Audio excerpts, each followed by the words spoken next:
musical is about the kind of microcosmically small events in the lives of unimportant people. And it turns out that there's just as much reason to sing songs in those kinds of stories. I think, anyway, that's the premise. Yeah, no, make the most of every small moment in life and enjoy it. Yeah, definitely. Why are you releasing the music for everyone? So we had a run of the show before Christmas at Kiln Theatre, and it was a lovely success, and we had the best time there. And people there was a huge fan base building, and people were interested to hear more and more music. And so in January we released a song, and in the last 5 weeks, 100,000 hits on Spotify, which is amazing. And so we felt like people wanted to hear more, so why not share it? So that's what we've done, and we've released it last night.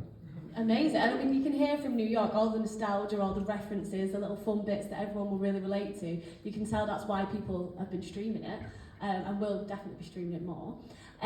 Tell us, what does it feel like to have your show performed in this building, in Abbey Road Studios? I mean, this is one of the coolest moments of my life by far. I've never set foot in this building before. The composer Jim and the orchestra deluxe have both worked here as a film composer and a pop producer respectively.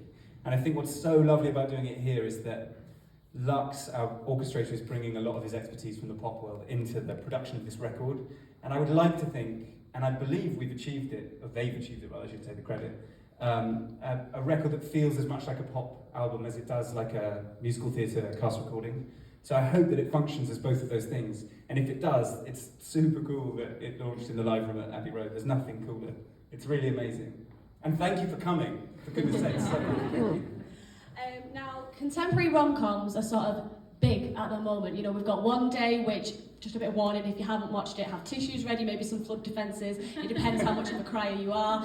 I'm still emotionally scarred, so definitely ready for some comedy, which obviously this show provides. Would you say that this show, Two Strangers, is in the same sort of category as contemporary rom-com? I think if that category will have us, we would definitely want to. I think it is a boom time. I don't know if you guys agree, but I think it is a boom time for rom-coms that are different and subversive and textured. And I would love this show to be considered a part of that. I think what Jim and I set out to do was to make a rom-com that poked fun at rom-coms, but also was fully a rom-com, so if you'll forgive the pun, I think we wanted to have our cake and eat it. So that would be lovely. I'm a great defender of the rom-com genre. I'm a rom-com apologist, if you will.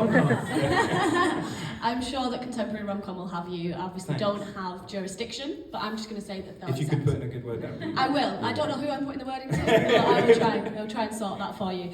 And when do we get to hear the rest of the songs? Well, you get to hear it in the theatre, so we're heading to the Criterion Theatre. On the 4th of April is our first performance, and we'll be doing 8 shows a week. And we can't wait to share the rest of the songs with you, and for you to come and bop along, so please do join us. It's going to be a hoot. And it is worth mentioning as well that there are a lot of things that can make a good rom-com, but the one thing that is absolutely necessary is 2 amazing actors. And we're so lucky. And that's who you get to see doing it, Sam and Dujonna. 8 shows a week. Brilliant. Oh, well, I honestly cannot wait to go. I'm sure that you should be booking your tickets immediately, but I would ask you to wait sort of like 15, 20 minutes until this is over and then book your tickets. Would you like to hear some more songs from the show? Yeah. Yeah, okay. Well,